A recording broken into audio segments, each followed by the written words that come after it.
Next we're going to make my chocolate mint cake. I have chocolate cake and mint buttercream. You can use whipped cream, buttercream, and you can also use mint liqueur.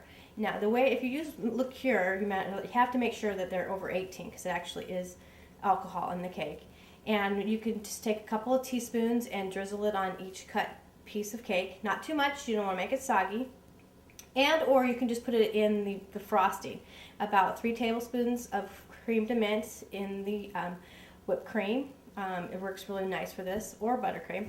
And or if you don't want to use creme de mint, you can use mint extracts. If you do that, just do about a half a teaspoon in the frosting.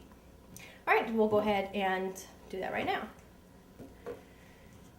When you make this, the liqueur is clear, so you want to add just a drop or two of green food coloring.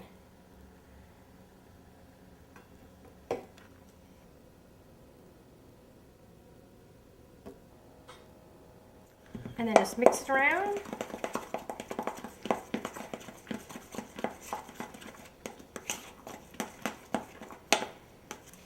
Alright, next we're going to add our mint chocolate chips. I have these, again, you can find these in the baking section in your market. And it's pretty aromatherapy in here. If you like mint, why, it smells minty. And I'm going to put these along the sides here again.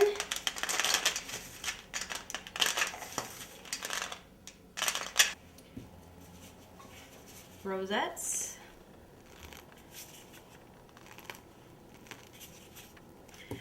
Now on this one here, I'm going to use these again for the top. You're welcome to use a little peppermint patties that they have, or even one of the big ones. You could set that in the middle, and you can write happy birthday or whatever your message you like.